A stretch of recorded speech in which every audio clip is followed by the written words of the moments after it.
ఈ పాటికి జగనన్న ఉంటే డైరెక్ట్గా రైతు భరోసా వచ్చేసి ఉండేది రైతులకి, మరి తల్లులందరికీ కూడా అమ్మఒడి వచ్చి ఉండేది, మరి చేయూత సుమారుగా 25,000 రూపాయలు సంవత్సరానికి దగ్గరగా అది ఇస్తానన్నారు. అది కూడా ఈ పాటికి అందుండే సందర్భాలు. పిల్లలు చక్కగా స్కూల్ యూనిఫామ్తో ఎంత టైడీగా స్కూల్స్కి వెళ్ళే పరిస్థితులు. ఉత్తినే చెప్పలా పేదవారు పెత్తందారులు అనేది, మరి ఇవాళ నేరుగా కనబడతా ఉంది. ఇది కాకుండా శాండ్ గురించి మాట్లాడారు. ఇసుక కొండలు ఉండేవి, ఏమైపోయినాయి నాయన ఈ ఇసుక కొండలు? బకాసురులాగా మొత్తం ఇసుక కొండలన్నీ కూడా మింగేసిన సందర్భాలు స్థానికంగా ఉన్న ఎమ్మెల్యేలు. ఇదే నేషనల్ హైవే పైన హుండాయ్ షోరూమ్ కానుకుని నాకు తెలిసి ఇసుక కొండ ఎప్పుడు కూడా నేను చూడలే, అంత పెద్ద కొండలు ఉండే. గత ప్రభుత్వంలో అవన్నీ కూడా స్టాక్స్ పెడితే 4 రోజులు తిరగకుండా బకాసురులాగా దాన్ని మొత్తం మింగేశారు. నాకు ఒకటి అర్థం కావట్లా, ఎక్కడికి వెళ్ళిపోయింది అది? ఫ్రీగా ఇచ్చారా? ఎవరికి ఇచ్చారు ఫ్రీగా? 4 రోజుల్లో ఫ్రీగా ఇచ్చేయడం ఏంటి? సుమారుగా 10 కోట్ల రూపాయలు విలువ చేసే ఇసుకని మరి ఎమ్మెల్యే స్వామిమాల వేసుకుని ఏ రకంగా మరి చేసాడనేది ఒక్కసారి రాజమహేంద్రవరం ప్రజలు ఒక్కసారి ఆలోచన చేయాలి. ఫ్రీగా ఇచ్చారా? ఎవరికి ఇచ్చారు? ఇప్పుడు ఇసుక కావాలనంటే సందర్భాలు ఏంటి?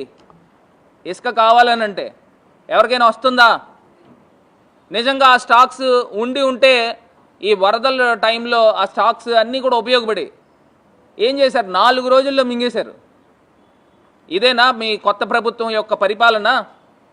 జగనన్న ప్రభుత్వంలో ఆ స్టాక్స్ అన్నీ కూడా నిల్వలు పెడితే ఆ నిల్వలు ఎమ్మెల్యేలు అంతా కూడా కలిపి దోచుకున్నారు. అందరూ కూడా అక్షరాల 10 కోట్లు తక్కువ విలువ చేయకుండా ఉండే ఆ ఇసుక కొండలు వీళ్ళు మాట్లాడుతూ ఉన్నారు. నీతి నిజాయితీల గురించి వీళ్ళు మాట్లాడుతూ ఉన్నారు. మొత్తం సెటిల్మెంట్ బ్యాచ్లు జరుగుతూ ఉన్నాయి రాజమండ్రి వ్యాప్తంగా.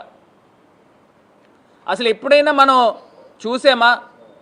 డైరెక్ట్గా కొన్ని ప్రాంతాల్లో అయితే ఎమ్మెల్యేలు నేరుగా కలెక్టర్ల దగ్గరికి వెళ్ళి మా ప్రాంతంలో మేము క్లబ్బులు నడుపుకుంటాం, ప్యాకాడ్ క్లబ్బులు నడుపుకుంటాం అని డైరెక్ట్గా అడుగుతున్నారు. ఇది ఎక్కడ ప్రజాస్వామ్యం? అసలు మా ప్రభుత్వంలో ఎవరైనా పేకాట ఆడితే ముందర అరెస్ట్ అయ్యేవారు. ఆ సందర్భాలు కనబడే. ఇవాళ డైరెక్ట్గా ఎమ్మెల్యేలే ఉండి దగ్గరుండి ఆడిస్తూ ఉన్నారు.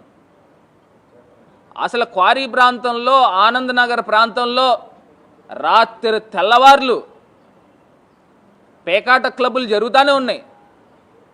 ఇక్కడ రైల్వే స్టేషన్ దగ్గర ప్రాంతంలో ఈ మధ్య ఏదో పైనుంచి ఏదో కొంత మొట్టికేలు పడితే అక్కడ ఆపినట్టున్నారు. కానీ క్వారీ ప్రాంతంలో మటుకి యథేచ్ఛగా జరుగుతూ ఉన్నాయి.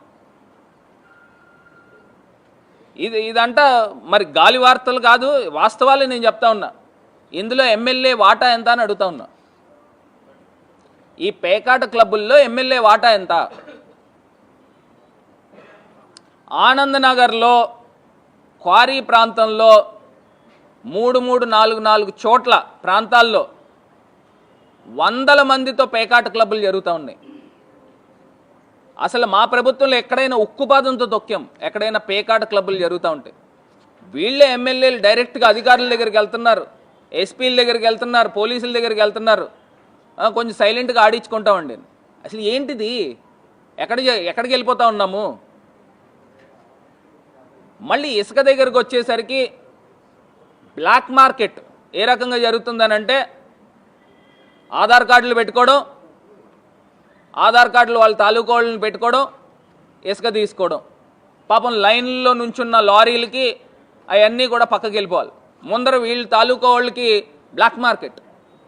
మళ్ళీ లారీకి 2,000-3,000 అదనంగా ఆధార్ కార్డు వచ్చినోడికి అతను డైరెక్ట్గా అక్కడి నుంచి ఇచ్చేయడం.